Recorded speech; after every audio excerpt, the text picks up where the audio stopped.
Hello aspirants, welcome to Unlock GS Academy. चलिए start करते हैं डेली न्यूज़पेपर एमसीक्यू सीरीज को, जिसमें हम न्यूज़पेपर के एग्जाम ओरिएंटेड इंपॉर्टेंट न्यूज़ को मल्टीपल चॉइस क्वेश्चन के थ्रू कवर करते हैं। तो चलिए देख लेते हैं आज हम कौन से टॉपिक डिस्कस करने वाले हैं। प्रीवियस 64 टॉपिक हम प्रीवियस सेशंस में कवर करा चुके हैं, जिसका लिंक आपको डिस्क्रिप्शन में मिल जाएगा। अभी हाल ही में नेटफ्लिक्स की एक डॉक्यूमेंट्री एलिफेंट विस्परर को अभी ऑस्कर अवार्ड से सम्मानित किया गया है, तो उसके रिगार्डिंग कार्टून आइकन ट्राइब अभी चर्चा में रही। तो डिस्कस करेंगे कार्टून आइकन ट्राइब के बारे में। देन हम जानेंगे जैपनीज इंसेफ्लाइटिस के बारे में, लैंडस्लाइड एटलस ऑफ इंडिया के बारे में डिस्कस करेंगे, और एक साउथ के एक इंपॉर्टेंट पर्सनैलिटी अय्या बाइकंडो स्वामिकल के बारे में जानेंगे। साथ ही साथ जो अभी माउंट मेरापी है फिर से एक्टिव हुआ है, तो डिस्कस करेंगे इसके बारे में, और चर्चा करेंगे फ्लोरोस्कैन माइक्रोस्कोपी के बारे में। कंपेंसनेट जो अपॉइंटमेंट की जाती है, यानी कि जो अनुकंपा नियुक्ति की जाती है, तो उसके बारे में भी डिस्कस करेंगे। तो चलिए स्टार्ट करते हैं आज का इंपॉर्टेंट सेशन। ये क्वेश्चन आपका कार्टून आइकन ट्राइब से संबंधित है, जिसके रिगार्डिंग आपको 3 स्टेटमेंट दिए गए हैं। फर्स्ट स्टेटमेंट में आपसे कहा गया है कि इंडिया के अंतर्गत जो 75 जो पीबीटीजीज हैं, उसमें से कार्टून आइकन भी एक है, और ये मेनली फाउंड होती है parts of Tamil Nadu and Kerala के अंतर्गत।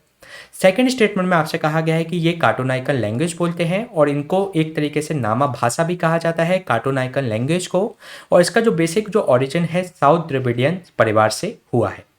थर्ड स्टेटमेंट में आपसे कहा गया है कि ये प्रैक्टिस करते हैं एनिमिज्म, यानी कि जो जीववाद को, और ये वर्शिप करते हैं एनिमल, बर्ड्स, ट्रीज, और जो वहाँ की पहाड़ियाँ हैं और जो वहाँ के स्नेक्स हैं उनकी ये पूजा करते हैं। तो इसके रिगार्डिंग आपको करेक्ट आंसर फाइंड आउट करना है, तो चलिए देख लेते हैं इसका आंसर। इसमें जो फर्स्ट स्टेटमेंट में जो बात की गई है कि इंडिया के अंतर्गत जो 75 जो पीपीटीजीज पाई जाती हैं, उसमें से कार्टून आइकन एक है, जो कि फाउंड होता है parts of Tamil Nadu and Kerala के अंतर्गत, तो ये इसके अंतर्गत करेक्ट स्टेटमेंट है। इसके अलावा ये कार्टून आइकन लैंग्वेज बोलते हैं, जिसको नामा भाषा भी कहा जाता है, जिसका मतलब होता है आर्ट लैंग्वेज।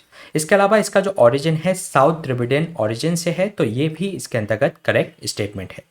इसके अलावा ये प्रैक्टिस करते हैं एनिमिज्म, यानी कि जीववाद को, और वर्शिप करते हैं एनिमल, बर्ड्स और वहाँ की पहाड़ियाँ और स्नेक्स को, तो ये भी इसके अंतर्गत करेक्ट स्टेटमेंट है। इसलिए इसका जो आंसर हो जाएगा डी 1, 2 एंड 3। चलिए जान लेते हैं इसके बारे में, ये अभी चर्चा में क्यों रहा। क्यों जो नेटफ्लिक्स की एक डॉक्यूमेंट्री है द एलिफेंट विस्परर, तो इसको एक बेस्ट डॉक्यूमेंट्री का अवार्ड दिया गया ऑस्कर के अंतर्गत। तो ये जो इसमें जो स्टोरी दिखाई गई है वह कार्टून आइकन जो ट्राइब्स है जो कि वेस्टर्न घाट पर पाई जाती है, तो उससे संबंधित स्टोरी को ही इसके अंतर्गत दिखाया गया है।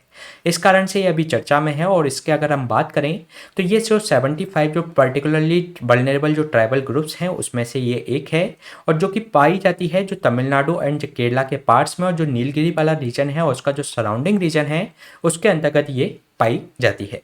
इसके अलावा अगर हम बात करें तो इनको इनके कलेक्शंस ऑफ हनी के रूप में इनको जाना जाता है, और इसी आधार पर इनको डिफरेंट नेम्स दिए जाते हैं, जैसे कि जैनु कुरुम्बास, जिसमें जैनु का मतलब होता है हनी, और दूसरा नाम है इनका थेनु कुरुम्बास, जिसमें थेनु का मतलब होता है हनी। इसके अलावा इसमें तमिलनाडु, केरला और जो कर्नाटक और आंध्र प्रदेश हैं उसके अंतर्गत इनको शेड्यूल्ड ट्राइब्स के रूप में डेजिग्नेट किया गया है। इनके नाम जो 2 वर्ड्स से मिलकर बना हुआ है, जिसमें एक सबसे पहला वर्ड है काडू, जिसका मतलब होता है फॉरेस्ट, और दूसरा वर्ड है नाइकन, जिसका मतलब होता है लीडर या चीफ। इसलिए इसका जो मतलब होता है वह लॉर्ड ऑफ द फॉरेस्ट, यानी कि फॉरेस्ट का भगवान। अगर हम इनके इकोनॉमिक एक्टिविटी की बात करें तो जो परंपरागत रूप से ये हंटर गैदरर्स के रूप में काम करते थे, और इनकी जो इकोनॉमिक एक्टिविटीज़ थी जैसे कि फिशिंग और जो स्मॉल बर्ड्स या एनिमल को ट्रैप करना, और ओकेजनली ये फार्म लेबर के रूप में काम किया करते थे। इसके अलावा ये जो अपने आसपास के जो होम के आसपास ही जो कल्टीवेट करते हैं, लिटिल जिंजर जो कॉफ़ी, पीपर और जो टोपिको है, तो उसको इसके अंतर्गत इनको द्वारा कल्टीवेट किया जाता है। लेकिन ये जो अपने कल्टीवेटर्स के रूप में नहीं जाने जाते, ये जाने जाते हैं इनकी जो एक्सपर्टीज़ है बास्केटरी बनाने में, यानी कि जो टोकरी बनाने में, तो इसके लिए ये जाने जाते हैं। इसके अलावा अगर हम इनकी लैंग्वेजेस की बात करें तो ये स्पीक करते हैं, ये यहाँ की कार्टून आइकन जो लैंग्वेज है उसको ये बोलते हैं, और जिसको नामा भाषा कहा जाता है, जिसका मतलब होता है आर लैंग्वेज। और ये जो बेसिकली इसका जो ओरिजिन हुआ है जो साउथ द्रविडियन जो परिवार है उससे इसका ओरिजिन माना जाता है। इसमें जो लैंग्वेज है उसके अंतर्गत कन्नड़, मलयालम जो तमिल है, तो उसके एलिमेंट्स भी इस लैंग्वेज के अंतर्गत देखने को मिलते हैं। अगर हम बात करें इसके हैबिटेशन की, तो जिसमें ये ट्राइब एक तरीके से सेटलमेंट पूरी ट्राइब का जो होता है उसको पाड़ी कहा जाता है, और इसके अंतर्गत जो एक हट होती है यानी कि एक जो झोंपड़ी होती है उसको इसके अंतर्गत मनाई कहा जाता है। यानी कि पूरे ट्राइब के गांव को कहा जाएगा पाड़ी, और इसके अंतर्गत जो झोंपड़ियां होंगी उसको मनाई इसके अंतर्गत कहा जाता है। अगर हम इसके सोशल स्ट्रक्चर की बात करें तो इनका समाज पैट्रीलिनियल है यानी कि पितृसत्तात्मक है, और इनका जो वंश जो निर्धारित होता है वह पिता के आधार पर होता है। साथ ही साथ इनके जो समाज के अंतर्गत मोनोगेमी यानी एक विवाह प्रचलित है। अगर हम बात करें इनके रिलीजियस एफिलिएशन की, तो ये बिलीव करते हैं हिंदुइज्म पर, और जो इनका जो मुख्य जो देवता है वो लॉर्ड शिवा नायकर under the name of Bhairava के अंतर्गत। साथ ही साथ ये जीव बात को प्रैक्टिस करते हैं, जिसके अंतर्गत ये वर्शिप करते हैं वहाँ के एनिमल, बर्ड्स, ट्रीज और जो वहाँ की पहाड़ी हैं, साथ ही साथ वहाँ के जो सांप हैं उनको ये पूजते हैं। इसके साथ ही हम इसमें बात कर लेते हैं पर्टिकुलरली वल्नरेबल ट्राइबल ग्रुप्स के बारे में। अगर हम बात करें पूरे इंडिया के अंतर्गत जो ट्राइबल ग्रुप्स हैं उनकी जो पॉपुलेशन है पूरे इंडिया की पॉपुलेशन की वह 8.6% है, और इसके अंतर्गत ही जो 75 जो पर्टिकुलरली वल्नरेबल ट्राइबल ग्रुप्स हैं उनको इसके अंतर्गत ही आइडेंटिफाई किया गया है। और इनको आइडेंटिफाई करने के पीछे कॉन्सेप्ट ये है कि इसके अंतर्गत जो पूरा ट्राइबल ग्रुप्स है उसके अंतर्गत कुछ ट्राइबल ग्रुप्स ऐसे हैं जो कि अच्छी स्थिति में है in lower strata of tribal group से। तो इसके अंतर्गत जब भी सेंट्रल से कोई योजना या कोई भी फंड आता है तो इसका जो लाभ होता है वह उसके अपर स्टार्टा को ही मिल पाता था।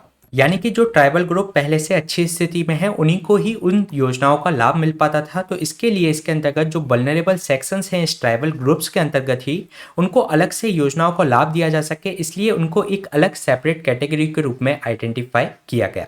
और ये जो आइडेंटिफाई किया गया वो 1973 में जो डेवर कमीशन बनाया गया था, तो उन्होंने एक प्रिमिटिव ट्राइबल ग्रुप को एक सेपरेट कैटेगरी के रूप में आइडेंटिफाई करने की सिफारिश की। इसको जो आइडेंटिफाई किया गया था 1975 में प्रिमिटिव ट्राइबल ग्रुप्स के रूप में, फिर इसको बाद में 2006 में इसका नाम रीनेम कर दिया गया और पर्टिकुलरली वल्नरेबल ट्राइबल ग्रुप्स के रूप में इनको आइडेंटिफाई किया जाने लगा। इसके अलावा जब 1975 में जब इसको इनिशिएट किया गया तो जो मोस्ट वल्नरेबल ट्राइबल ग्रुप्स थे उनको सेपरेट कैटेगरीज के रूप में पीबीटीजीज के रूप में डिक्लेयर किया गया था उस समय 52 सच कैटेगरीज को। फिर 1993 में इसके अंतर्गत 23 ग्रुप्स को और ऐड कर दिया गया, तो इससे टोटल जो अभी पीबीटीजीज हैं वह 75 हैं। और अगर हम पूरे इंडिया की अगर बात करें तो उसमें 705 टोटल शेड्यूल्ड ट्राइब्स मौजूद हैं।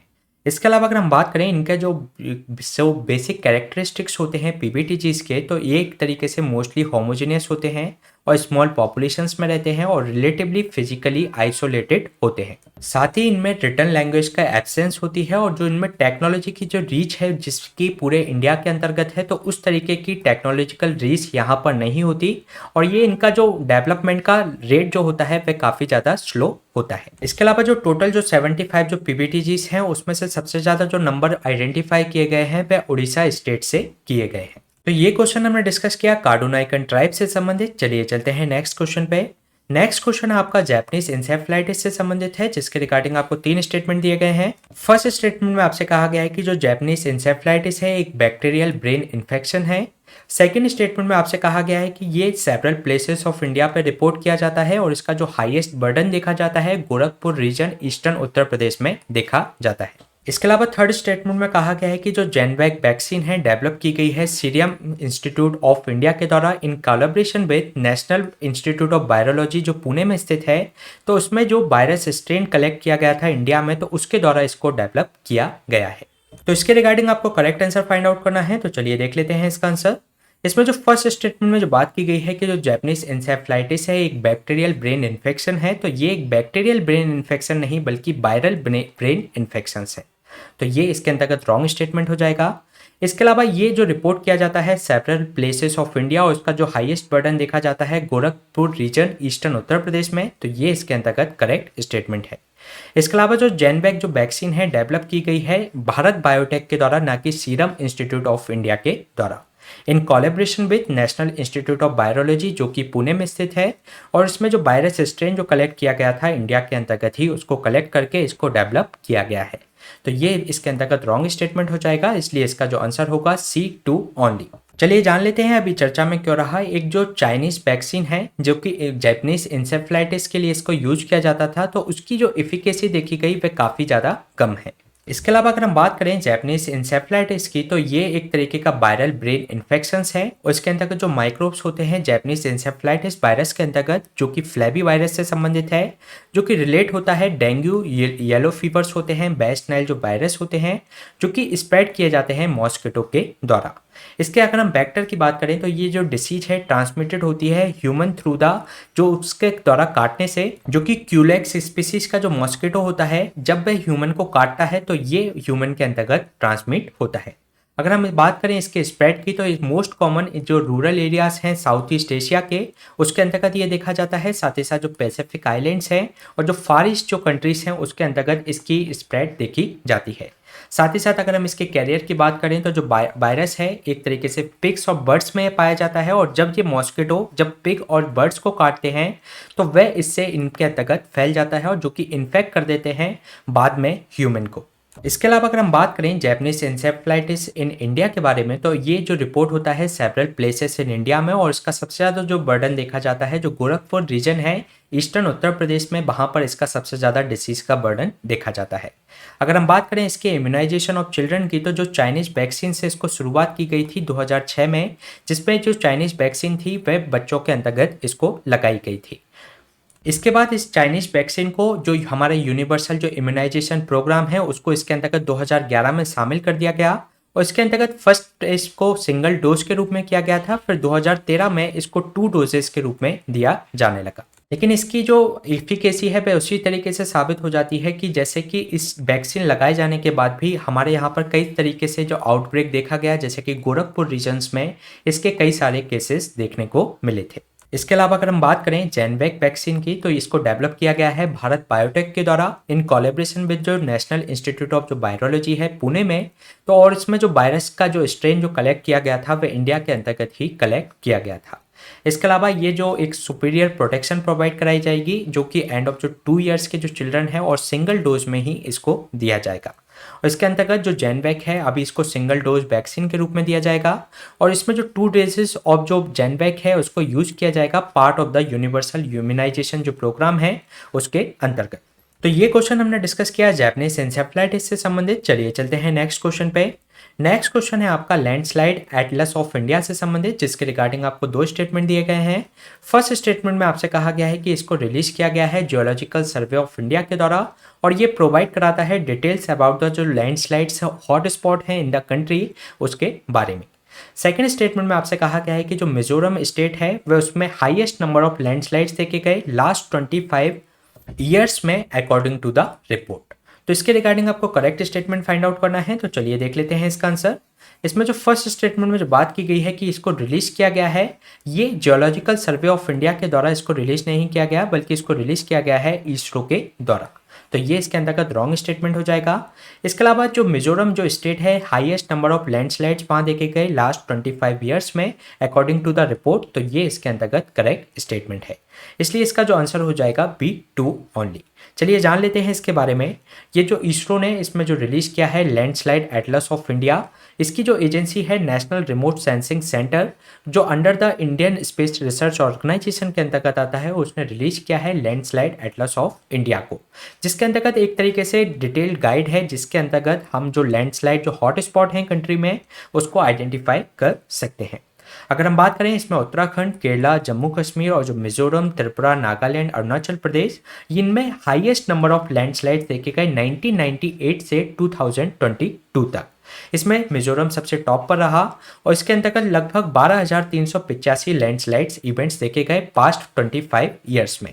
और इसके बाद इसमें देखा गया, और इसमें 2017 में अकेले ही 8,926 जो लैंडस्लाइड्स की जो घटना थी वह 2017 में ही देखी गई थी। इसके अलावा मिजोरम के बाद उत्तराखंड में जहां पर 11,219 घटनाक्रम हुए, और उसके बाद केरला का स्थान आता है। इसके अलावा अगर हम बात करें लैंडस्लाइड्स की, तो एक लैंडस्लाइड्स के अंतर्गत जो मूवमेंट ऑफ जो मास ऑफ द रॉक हो सकते हैं और उसके अंतर्गत जो डेब्रिस हो सकते हैं या कीचड़, तो उसकी स्लोप की जो डायरेक्शन में अर्थ की ग्रेविटी के कारण वह नीचे सरफेस पर आते हैं। और इसका जो लैंडस्लाइड का जो मूवमेंट होता है ये रोटेशनल भी हो सकता है और ट्रांसलेशन वे में भी हो सकता है।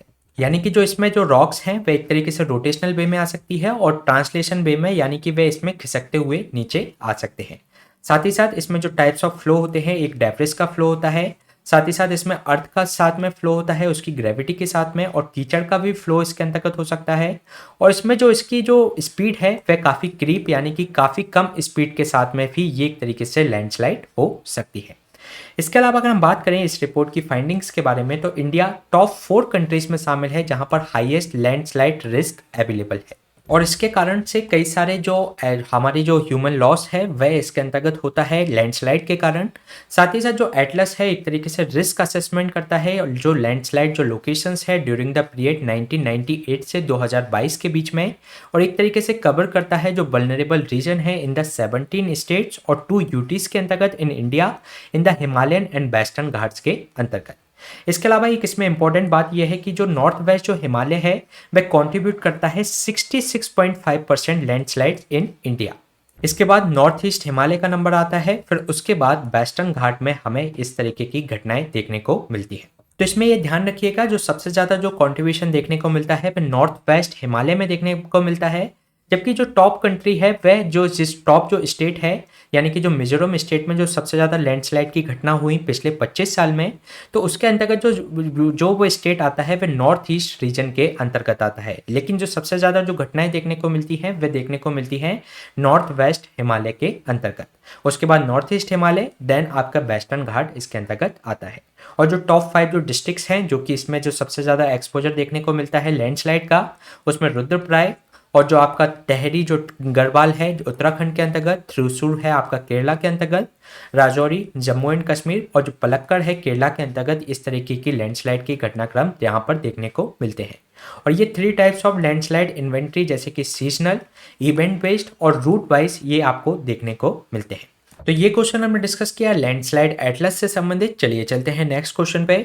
नेक्स्ट क्वेश्चन है आपका अय्या बाइकोंडा समिक्कल से संबंधित। इसके रिगार्डिंग आपको 2 स्टेटमेंट दिए गए हैं। फर्स्ट स्टेटमेंट में आपसे कहा गया है कि जो अय्या बाइकोंडा स्वामिक्कल हैं वह सोशल रिफॉर्मर हैं, उन्होंने कंट्रीब्यूट किया modernisation of Hindu society in the south Travancore के अंतर्गत। सेकेंड स्टेटमेंट में आपसे कहा गया है कि इन्होंने कंडेम किया जो कि डिवाइड करते हैं सोसाइटी को मैनी ग्रुप्स में, उनको उन्होंने एक तरीके से कहा निसास के रूप में। तो इसके रिगार्डिंग आपको करेक्ट स्टेटमेंट फाइंड आउट करना है। तो चलिए देख लेते हैं इसका आंसर। इसमें जो फर्स्ट स्टेटमेंट में जो बात की गई है कि जो अय्या बाइकोंडा जो स्वामिक्कल हैं वे एक सोशल रिफॉर्मर हैं जिन्होंने कंट्रीब्यूट किया modernisation of Hindu society in south Travancore के अंतर्गत, तो ये इसके अंतर्गत करेक्ट स्टेटमेंट है। इसके अलावा ये एक तरीके से जो डिवाइड करते हैं सोसाइटी को मैनी ग्रुप्स में, उसको एक तरीके से वे कंडेम करते हैं, उसको एक तरीके से निसास के रूप में वे मानते हैं, तो ये इसके अंतर्गत करेक्ट स्टेटमेंट है। इसलिए इसका जो आंसर हो जाएगा सी बोथ 1 एंड 2। चलिए जान लेते हैं इनके बारे में। ये अभी चर्चा में कर रहे हैं जो प्राइम मिनिस्टर मोदी हैं उनके द्वारा रिसेंटली इनको रिस्पेक्ट दी गई, जो इनकी जो बर्थ एनिवर्सरी थी श्री अय्या बाइकोंडा स्वामिक्कल की, तो उस पर उन्होंने एक तरीके से इनको ट्रिब्यूट दिया। इसके अलावा अगर हम बात करें अय्या बाइकोंडा स्वामिक्कल की, तो एक जो सोशल थिंकर थे 19th सेंचुरी के, और इन्होंने कंट्रीब्यूट किया एक जो हम modernisation of Hindu society in the southern जो आपका त्रावणकोर है यानी कि जो केरला वाला रीजन है उसके अंतर्गत। इसके अलावा ये एक तरीके से अग्रदूत थे, सोशल रिवॉल्यूशनिस्ट थे और south India in the Kerala के अंतर्गत। और इनमें जो रिसर्च स्कॉलर्स थे जो कि आपके बाइकुंदर के रूप में इनको जाना जाता था, जो इनके लिए एक तरीके से इनके मिरेकल वर्क के रूप में इनको जाना जाता था। एक तरीके से ये जो इनकी जो टीचिंग थी वह मैनी सोशल जो चेंजेस लाए सदर्न इंडिया के अंतर्गत, उसके लिए एक तरीके से इन्होंने काम किया। इन्होंने कंडेम किया जो भी सोसाइटी को 2 पार्ट में डिवाइड करते हैं उनको, और उनको उन्होंने एक तरीके से निसास के रूप में माना, और एक तरीके से सभी को इन्होंने यूनाइट करने की कोशिश की, और जो भी कस्टम्स रिलेटेड जो आपके जो सोसाइटी को बांटते हैं तो उसको एक तरीके से इन्होंने दूर करने का प्रयास किया, और सभी में एक तरीके से इक्वलिटी स्थापित करने का इन्होंने प्रयास किया। इसके अलावा अय्या बाजी यानी कि इनका जो रिलीजियस बेस है किस तरीके से जीना चाहिए एक तरीके का उन्होंने इंट्रोड्यूस किया था, इसी कारण से इनको अय्या के रूप में जाना जाता है। इसके अलावा इन्होंने जो रिजल्ट हुआ इनका जो इमरजेंस ऑफ सिटीज़ की अगर हम बात करें तो कई सारे इन्होंने आंदोलन को जन्म दिया, जैसे कि सेल्फ रिस्पेक्ट जो मूवमेंट थे, अपर क्लॉथ जो एजिटेशंस थे, या टेम्पल एंट्री जो मूवमेंट थे, तो वह इन्हीं के विचारों से प्रभावित थे। इसके अंतर्गत जो नारायण गुरु थे और जो स्वामिक्कल थे और जो बेल्लार जो अयनकली थे, तो वह इन्होंने इसके अंतर्गत पार्टिसिपेट किया। इसके अलावा अगर हम बात करें नारायण गुरु जी के बारे में, तो जो नारायण गुरु थे एक फिलोसफर्स थे और एक स्पिरिचुअल लीडर थे, सोशल रिफॉर्मर्स थे इंडिया के, और ये बॉर्न हुए थे एक एजावास जो कास्ट थी, जो कि एक लोअर कास्ट मानी जाती थी, उसके अंतर्गत ये पैदा हुए थे। और ये एक तरीके से रिफॉर्म मूवमेंट्स थे अगेंस्ट जो इनजस्टिस होता था कास्ट के आधार पर व्यक्तियों के साथ में सोसाइटी में, तो उसके खिलाफ इन्होंने आवाज़ उठाई और उनका एक तरीके से स्पिरिचुअल एनलाइटनमेंट करने का कोशिश किया और साथ ही साथ सोशल इक्वलिटी लाने का इन्होंने प्रयास किया। इसके अलावा एक श्री नारायण धर्म परिपालना योगम था, जिसको SNDP योगम भी कहा जाता है। ये एक इंडिया का स्पिरिचुअल ऑर्गेनाइजेशन था जो कि एक तरीके से फाउंड किया था जो पद्मनाभन पालपू थे, तो उनके द्वारा इसको एक तरीके से ऑर्गेनाइज किया गया था इन 1903 में।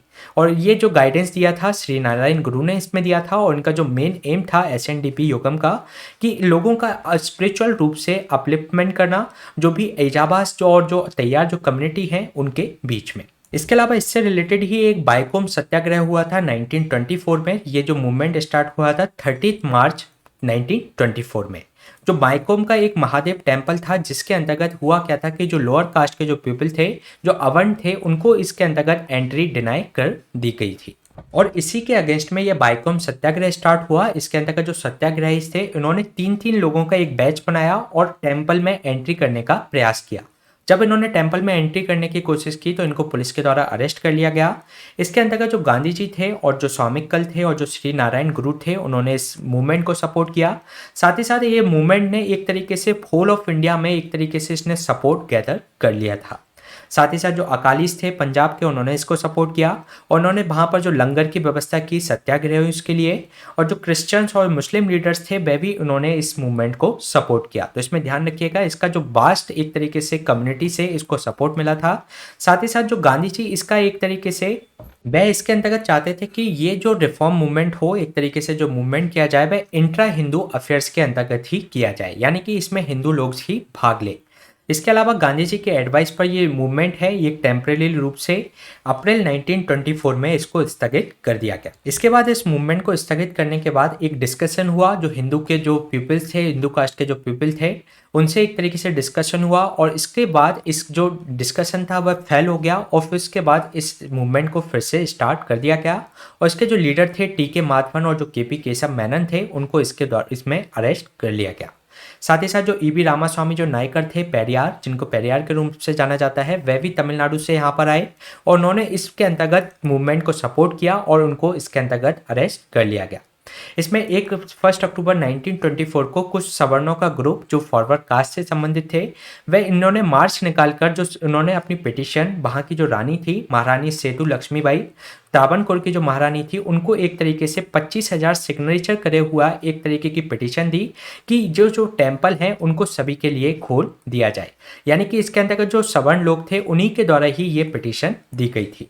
इसके अलावा गांधी जी ने भी यहाँ की जो महारानी से एक तरीके से मीटिंग की और उन्होंने महारानी से सभी के लिए मंदिर खोलने के लिए कहा। और इसके अंतर्गत जो सवर्ण का जो लीडरशिप में गए थे वह कि गए थे पद्मनाभन जो नायर थे, उनकी लीडरशिप में एक तरीके से ये पिटीशन दी गई थी। इसके अलावा जो 500 जो पीपल्स थे बाइकॉम से, उसके अंतर्गत जो नंबर ऑफ इसके अंतर्गत इंक्रीज होता गया इसके अंतर्गत मार्च के अंतर्गत, और जो मार्च में 5000 लोग इसके अंतर्गत जुड़ गए नवंबर 1924 तक। इसके अलावा अगर हम इसके इफेक्ट और सिग्निफिकेंस की बात करें तो इसमें जो 23 नवंबर 1925 में सारे जो गेट्स खोल दिए गए और इसमें केवल ईस्टर्न गेट को छोड़कर सारे गेट्स हिंदुओं के लिए इसमें खोल दिए गए, अवर्ण लोगों के लिए भी। इसके अलावा 1928 में जो बैकवर्ड क्लास के अंतर्गत जो उनमें एक पब्लिक रोड्स पर चलने का जो अधिकार नहीं था, एक तरीके से त्रावणकोर में सभी टेम्पल्स उनके लिए खोल दिए गए 1928 में। तो एक तरीके से एक बेहतरीन मूवमेंट था जो भी लोअर कास्ट के जो पीपल थे उनके लिए। और इस तरीके का एक फर्स्ट टाइप में एक ऑर्गेनाइज्ड मूवमेंट आयोजित किया गया था जिससे उनके जो बेसिक राइट्स थे, जो अनटचेबल और जो बैकवर्ड क्लासेस के केरला के अंतर्गत, वह इसके अंतर्गत उनको मिल पाए। तो ये क्वेश्चन हमने डिस्कस किया बाइकॉम सत्याग्रह से संबंधित। चलिए चलते हैं नेक्स्ट क्वेश्चन पे। नेक्स्ट क्वेश्चन आपका माउंट मेरापी बैल्कोनी से संबंधित है, जिसके रिगार्डिंग आपको 2 स्टेटमेंट दिए गए हैं। फर्स्ट स्टेटमेंट में आपसे कहा गया है कि जो माउंट मेरापी जो वोल्केनो है, ये लोकेटेड है on the border of Central Java और जो आपका योग्यकर्ता जो प्रोविंस है उसके अंतर्गत। सेकेंड स्टेटमेंट में आपसे कहा गया है कि इसका जो लास्ट मेजर एरप्शन हुआ था माउंट मेरापी का 2010 में हुआ था, तब से एक फ्रिक्वेंटली एक माइनर वॉल्केनिक एरप्शंस इसके अंतर्गत होते रहते हैं, हॉट गैसेस और लावा के। तो इसके रिगार्डिंग आपको करेक्ट आंसर फाइंड आउट करना है। तो चलिए देख लेते हैं इसका आंसर। जो माउंट मेरापी जो वोल्केनो है ये लोकेटेड है on the border of Central Java यानी कि इंडोनेशिया और जो योग्यकर्ता जो प्रोविंस है उसके बीच में। तो ये इसके अंतर्गत करेक्ट स्टेटमेंट है। इसके अलावा जो लास्ट इसका इरप्शन हुआ था वह 2010 में हुआ था और तब से इसमें जो छोटे छोटे माइनर वॉल्केनिक इरप्शंस होते रहते हैं हॉट गैसेस एंड लावा के। तो ये भी इसके अंतर्गत करेक्ट स्टेटमेंट है। इसलिए इसका जो आंसर हो जाएगा सी बोथ 1 एंड 2। चलिए जान लेते हैं इसके बारे में। जो अभी जो इंडोनेशिया का जो माउंट मेरापी है वह फिर से इरप्ट हुआ है और इसने एक तरीके से पूरे गांव के अंतर्गत स्मोक और ऐश से उसको भर दिया है। अगर हम बात करें माउंट मेरापी की तो मोर देन 120 एक्टिव वॉल्केनोस स्थित हैं इंडोनेशिया के अंतर्गत, जिसमें से माउंट मेरापी जो है वह एक मोस्ट एक्टिव वॉल्केनो है उन 120 एक्टिव वॉल्केनोस में से। इसके अलावा अगर हम बात करें माउंट मेरापी वॉल्केनो की तो ये लोकेटेड है on the border of Central Java और जो योग्यकर्ता जो प्रोविंस है इसके अंतर्गत उसमें ये शामिल है। और जो माउंटेन है ये 30 किलोमीटर फ्रॉम द योग्यकर्ता से ये सिचुएटेड है। और इसकी अगर हम वल्नरेबिलिटी की बात करें तो जो मेरापी है एक वर्ल्ड का मोस्ट एक्टिव वॉल्केनो है और जो एक ऑलरेडी कंट्रीज का जो second highest alert level after the eruption 2020 में जब हुआ था तो उससे इसको माना गया था। इसके अलावा इसका जो लास्ट मेजर जो इरप्शन हुआ था, जिसमें छोटे छोटे इरप्शन तो होते रहते हैं लेकिन जो लास्ट मेजर इरप्शन हुआ था वह 2010 में हुआ था और इसके बाद इसमें फ्रिक्वेंट माइनर वॉल्केनिक इरप्शंस समय समय पर होते रहते हैं। इसके अलावा जो अट्रैक्शंस की अगर हम बात करें तो ये मोस्ट डेंजरस वॉल्केनोस है लेकिन फिर भी यहाँ पर फेमस टूरिस्ट डेस्टिनेशन के रूप में इसको जाना जाता है। साथ ही साथ जो माउंट मेरापी है और जो अदर वॉल्केनोस भी यहाँ पर हैं जैसे कि माउंट सेमारू, माउंट बोर्नो और जो इसके अंतर्गत जो पॉपुलरली जो एडवेंचर डेस्टिनेशन के रूप में माने जाते हैं इंडोनेशिया के। इसके अलावा अगर हम इसकी लोकेशन देखें तो यहाँ पर जो माउंट मेरापी है ये यहाँ पर आपको जावा के अंतर्गत देखने को मिलेगा। यहाँ पर जो जावा सी को इसमें जहाँ पर सुंडा स्टेट भी आपको देखने को मिल जाएगी, साथ ही साथ यहाँ पर आपकी मलक्का स्टेट भी मौजूद है। तो ये क्वेश्चन हमने डिस्कस किया माउंट मेरापी जो वोल्केनो है उससे संबंधित। चलिए चलते हैं नेक्स्ट क्वेश्चन पे। नेक्स्ट क्वेश्चन है आपका फ्लोरोसेंट माइक्रोस्कोपी से संबंधित, जिसके रिगार्डिंग आपको 3 स्टेटमेंट दिए गए हैं। फर्स्ट स्टेटमेंट में आपसे कहा गया है कि जो फ्लोरोसेंट जो माइक्रोस्कोप है ऑब्जर्व कर सकता है ऑब्जेक्ट को बाय द स्टडिंग कि जी किस तरीके से री इमिट करता है उसमें जो लाइट एब्जॉर्ब की है उसको। इसके अलावा इसका जो वर्किंग प्रिंसिपल है कि कोई भी इसके अंदर का जो लाइट से एक तरीके से स्पेसिफिक वेवलेंथ को लेता है उससे वह प्रकाशित होता है और इसके अंदर का जो पार्टिकल होता है वह ऑब्जेक्ट वह एब्जॉर्ब करता है इस पर्टिकुलर लाइट को और फिर उसको री इमिट कर देता है हाईएस्ट वेवलेंथ पे। इसके अलावा थर्ड स्टेटमेंट में कहा गया है कि जो फ्लोरोसेंट जो माइक्रोस्कोप है एक तरीके से ट्रैक कर सकता है फ्लोरोसेंस इमिटिंग फ्लोरोस्पोर्स को और इसके अंतर्गत जो इनसाइड द ऑब्जेक्ट इसके अंतर्गत किस तरीके का मूवमेंट है वह फाइंड आउट कर सकता है और रिवील कर सकता है ऑब्जेक्ट के जो इंटरनल जो शेप है और जो अदर कैरेक्टरिस्टिक्स हैं उसके लिए। तो इसके रिगार्डिंग आपको करेक्ट आंसर फाइंड आउट करना है। तो चलिए देख लेते हैं इसका आंसर। इसमें जो फर्स्ट स्टेटमेंट में जो बात की गई है कि जो फ्लोरोसेंस जो माइक्रोस्कोप है ऑब्जर्व करता है कोई भी ऑब्जेक्ट कि वह किस तरीके से रीमिट करता है जो भी उसने एब्जॉर्ब की है लाइट को तो उसको किस तरीके से वह रीमिट करता है उसके आधार पर यह काम करता है। तो ये इसके अंतर्गत करेक्ट स्टेटमेंट है। इसके अलावा सेकेंड स्टेटमेंट में जो बात की गई है इसका जो वर्किंग प्रिंसिपल है कि कोई भी पार्टिकल जो भी किसी एक तरंग दैर्ध्य वाली जो लाइट होती है उसको एब्जॉर्ब करके वह प्रकाशित होता है तो उसको एक तरीके से पर्टिकुलर लाइट को लेने के बाद वह उसको रीमिट करता है उसके हायर वेवलेंथ में। तो ये इसके द्वारा इसका एक वर्किंग प्रिंसिपल इसको माइक्रोस्कोप है उसके लिए वर्किंग प्रिंसिपल काम करता है। तो ये इसके अंतर्गत करेक्ट स्टेटमेंट है। इसके अलावा जो फ्लोरोसेंट जो माइक्रोस्कोप है ट्रैक कर सकता है वहाँ की जो इमिटिंग जो फ्लोरोपोर्स से तो उसको एक तरीके से ट्रैक करेगा और जो इनसाइड द ऑब्जेक्ट वे किस तरीके से मूव कर रहा है, साथ ही साथ ऑब्जेक्ट का जो इंटरनल शेप क्या है और जो उसके अदर कैरेक्टरिस्टिक्स क्या है वह इसको फाइंड आउट कर सकता है इस माइक्रोस्कोप के द्वारा। तो ये इसका एप्लीकेशन हो सकता है। तो ये भी इसके अंतर्गत करेक्ट स्टेटमेंट है। इसलिए इसका जो आंसर हो जाएगा डी 1, 2 एंड 3। चलिए जान लेते हैं इसके बारे में ये अभी चर्चा में क्यों रहा। रिसर्चर ने अभी डेवलप कर लिया है एक ग्लो स्कोप को जो कि एक डिवाइस होगी कि जो कि डेमोक्रेटाइज कर देगी फ्लोरोसेंस जो माइक्रोस्कोपी को in the all over the world. अगर हम बात करें फ्लोरोसेंस माइक्रोस्कोपी की तो जो फ्लोरोसेंस जो माइक्रोस्कोपी है ऑब्जर्व करता है कि कोई भी अगर कोई ऑब्जेक्ट है वह उसको लाइट को ऑब्जर्व करता है और वह उस लाइट को किस तरीके से रीमिट करता है तो उसकी ये स्टडी करता है यानी कि उसे ये एब्जॉर्ब करता है। साथ ही साथ ये जो कंपैरिजन है जो ऑप्टिकल माइक्रोस्कोप के अंतर्गत जो कि किस तरीके से वह एब्जॉर्ब करता है, रिफ्लेक्ट करता है, स्कैटर करता है विजिबल लाइट को, तो एक तरीके से इसके अंतर्गत हम फ्लोरोसेंट जो माइक्रोस्कोप है उसमें बेहतर तरीके से देख सकते हैं ऑप्टिकल माइक्रोस्कोप के कंपैरिजन में। साथ ही साथ इसका जो वर्किंग प्रिंसिपल है कि इसके अंतर्गत कोई भी पार्टिकल होता है एक स्पेसिफिक वेवलेंथ पे वह प्रकाशित होता है, और जब वह उस स्पेसिफिक वेवलेंथ को इसका री इमिट करता है तो वह हायर वेवलेंथ के रूप में उसको री इमिट कर देता है। तो इसी के वर्किंग प्रिंसिपल्स पर यह काम करता है और इसके अंतर्गत जो पार्टिकल्स होता है उसको फ्लोरोपोर्स कहा जाता है। इसके अलावा अगर हम इसके एप्लीकेशन की बात करें तो जो फ्लोरोसेंट जो माइक्रोस्कोप है ट्रैक कर सकता है जो फ्लोरोसेंस जो इमिटिंग फ्लोरोपोर्स हैं उनको, साथ ही साथ inside the object way reveal कर सकता है कि ऑब्जेक्ट का इंटरनल शेप क्या है और उसके अदर कैरेक्टरिस्टिक्स क्या है, इसको हम फाइंड आउट कर सकते हैं। साथ ही साथ ह्यूमन टिश्यूज़ के अंतर्गत उसका सैंपल इसके अंतर्गत इंजेक्ट किया जाएगा और इसके अंतर्गत एक तरीके से उसकी डीएनए की जो भी इसको डीएनए इसके तरीके से फाइंड आउट कर सकते हैं इसके अंतर्गत कि वह किस तरीके से कि वे डीएनए को किस तरीके से बाइंड करके रखता है। साथ ही साथ इसमें जो एब्जॉर्ब कर सकेंगे हमारी जो रीमिट होगी इसमें हायर वेवलेंथ्स की, तो उसके द्वारा हम इस तरीके को एब्जॉर्ब कर सकते हैं। साथ ही साथ जो माइक्रोस्कोप है एक तरीके से पॉइंट आउट करता है कि इसमें किस तरीके से न्यूक्लियाई ऑफ सेल्स काम कर रहा है जिसके अंतर्गत डीएनए लोकेटेड है। साथ ही साथ better labelling of the tissues भी इसके द्वारा की जा सकती है, लेकिन इसका एक ड्रॉबैक ये है कि इसकी कॉस्ट है काफ़ी ज़्यादा हाई है। तो ये क्वेश्चन हमने डिस्कस किया फ्लोरोसेंट माइक्रोस्कोप से संबंधित। चलिए चलते हैं नेक्स्ट क्वेश्चन पे। नेक्स्ट क्वेश्चन है आपका कंपेंसेट अपॉइंटमेंट से संबंधित यानी कि अनुकंपा नियुक्ति से संबंधित, जिसके रिगार्डिंग आपको 3 स्टेटमेंट दिए गए हैं। फर्स्ट स्टेटमेंट में आपसे कहा गया है कि जो कंसेप्ट है कंपेंसेट अपॉइंटमेंट का वह एक तरीके से article 39 of the Indian constitution के अंतर्गत देखा जाता है। इसके अलावा सेकंड स्टेटमेंट में कहा गया है कि जो कंपेंसेट ग्राउंड पर जो अपॉइंटमेंट होते हैं ये केवल सी ग्रेड की जो पोस्ट के अंतर्गत ही किए जाते हैं अगेंस्ट द डायरेक्ट कोटा। इसके अलावा थर्ड स्टेटमेंट में आपसे कहा गया है कि जो कंपेंसेट अपॉइंटमेंट होती है ये अप्लाई होती है डिपेंडेंट फैमिली मेंबर्स पर और जो गवर्नमेंट सर्वेंट्स होते हैं जो कि अपने इसके दौरान जो सर्विस के दौरान डाई हो जाते हैं। साथ ही साथ इसमें जो एक्सक्लूड किया गया है कि अगर वे सुसाइड के दौरान मरते हैं तो उनको इसके अंतर्गत कंपेंसेट अपॉइंटमेंट नहीं दी जा सकती। तो इसके रिगार्डिंग आपको करेक्ट आंसर फाइंड आउट करना है, तो चलिए देख लेते हैं इसका आंसर। इसमें जो फर्स्ट स्टेटमेंट में जो बात की गई है कि कंसेप्ट ऑफ द जो कंपेंसेट अपॉइंटमेंट है वह एक तरीके से आर्टिकल 39 ऑफ द कॉन्स्टिट्यूशन है उसके अंतर्गत देखा जाता है, तो ये इसके अंतर्गत करेक्ट स्टेटमेंट है। इसके अलावा सेकंड स्टेटमेंट में जो बात की गई है कि इसके अंतर्गत जो ग्राउंड है वह ग्रुप सी पोस्ट के लिए ही दिया जा सकता है और जो कि एक तरीके से डायरेक्ट रिक्रूटमेंट कोटा के अगेंस्ट में होता है, तो ये भी इसके अंतर्गत करेक्ट स्टेटमेंट है।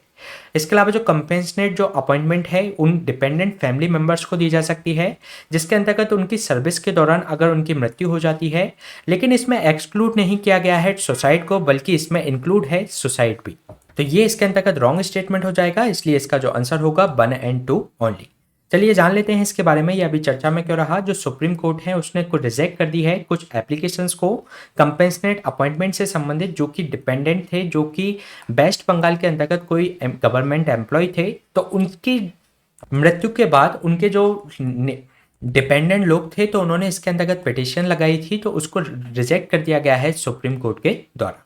इसके अलावा जो कंपेंसेट जो अपॉइंटमेंट की अगर हम बात करें तो ये जो कॉन्सेप्ट है वह एक तरीके का article 39 of the Indian constitution के अंतर्गत देखा जाता है जो कि एक तरीके से राइट टू लाइवलीहुड की बात करता है। इसके अलावा इस कंसेप्ट के अंतर्गत जो एम्प्लॉयमेंट है एक प्रोवाइड की जाती है कंपेंसेट ग्राउंड पर और डिपेंडेंट फैमिली के उस मेंबर्स को। साथ ही साथ अगर कोई गवर्नमेंट सर्वेंट है अपनी ड्यूटीज़ के दौरान अगर वह मर जाता है, उसकी मृत्यु हो जाती है और कोई मेडिकल ग्राउंड के आधार पर वह रिटायर होता है, तो उसके फैमिली मेंबर्स को इसके अंतर्गत अपॉइंटमेंट दी जा सकती है। इसके अलावा इसमें जो क्राइटेरिया कंसीडर किया जाता है कि जो फाइनेंशियल कंडीशंस क्या है फैमिली की, साथ ही साथ जो अर्निंग मेंबर्स हैं उसमें कितनी प्रेजेंस है फैमिली के अंतर्गत, साथ ही साथ फैमिली साइज, चिल्ड्रंस की एजेस, उसके आधार पर भी इस क्राइटेरिया को कंसीडर किया जाता है। इसमें जो अपॉइंटमेंट की जाती है कंपेंसेट के आधार पर तो वह ग्रुप सी पोस्ट के लिए ही इसके अंतर्गत की जाती है। साथ ही साथ अगर हम बात करें एलिजिबल एप्लीकेंट्स की तो इसके अंतर्गत जो कंपेंसेट अपॉइंटमेंट किसके अंतर्गत की जाती है, अप्लाई करते हैं वही लोग जो कि डिपेंडेंट हैं फैमिली मेंबर्स जो कि गवर्नमेंट सर्वेंट्स रहा है उसकी मृत्यु हो जाती है in the course of service के दौरान और जिसके अंतर्गत सुसाइड भी शामिल है। साथ ही साथ अगर वो किसी मेडिकल ग्राउंड के आधार पर अगर वह इसमें एक तरीके से रिटायरमेंट लेता है, उसी तरीके से कुछ और प्रोविजंस हैं जिसके अंतर्गत वह इसके अंतर्गत रिटायरमेंट लेता है, तो उसके आधार पर वह एलिजिबल होते हैं उसके फैमिली मेंबर्स कि उनको कंपेंसेट अपॉइंटमेंट दी जा सके। ये अप्लाई होता है आर्म फोर्सेस हैं तो उन पे भी ये लागू होता है, जिसके अगर वे सर्विस के दौरान अगर उनकी मृत्यु हो जाती है या किसी भी एक्शन के थ्रू उनकी मृत्यु हो जाती है। साथ ही साथ अगर वह मेडिकली डिस्चार्ज हो जाते हैं या अनफिट हो जाते हैं सिविल एम्प्लॉयमेंट के लिए, तो इसके बाद इनको एक तरीके से उनके नियर वन को इसके अंतर्गत अपॉइंटमेंट दी जा सकती है। साथ ही साथ जो गवर्नमेंट एम्प्लॉय हैं इसमें अपॉइंट होते हैं रेगुलर बेसिस पे, not on the daily basis पे या कैजुअल अप्रेंटिस के रूप में उनको नियुक्त नहीं किया जाता, यानी कि उनको रेगुलरली बेसिस पर ही उनको अपॉइंट किया जाता है। इसके अलावा अगर हम बात करें डिपेंडेंट ऑफ द फैमिली, तो इसमें जो डिपेंडेंट होंगे फर्स्ट डिग्री इसमें रिलेशंस होना चाहिए, यानी कि इसमें स्पाउस हो सकते हैं, यानी कि पति हो सकता है या पत्नी हो सकती है। साथ ही साथ जो सन या जो चिल्ड्रंस हैं या जो सिबलिंग्स हैं वह इसके अंतर्गत उनको दिया जा सकता है। साथ ही साथ जो इसमें जो एप्लीकेंट होंगे एलिजिबल होना चाहिए उस पोस्ट के लिए, उनकी यानी कि एजुकेशन क्वालिफिकेशन है या जो रिक्रूटमेंट जो रूल्स हैं उसके अकॉर्डिंग वह होना चाहिए। साथ ही साथ जो अपॉइंटिंग जो अथॉरिटी है joint secretary of the charge of administrative जो मिनिस्ट्री ऑफ डिपार्टमेंट के अंतर्गत आता है, उससे संबंधित जो डिपार्टमेंट है तो उसके अंतर्गत जो जॉइंट सेक्रेटरी है उसके अंतर्गत अपॉइंटिंग अथॉरिटी होता है। तो ये क्वेश्चन हमने डिस्कस किया अनुकंपा नियुक्ति से संबंधित। इसी तरीके के सेशन हम आपके बीच में लाते रहेंगे। आप हमसे इस टेलीग्राम चैनल से भी जुड़ सकते हैं। Please stay tuned, subscribe the unlock GS academy. Thank you.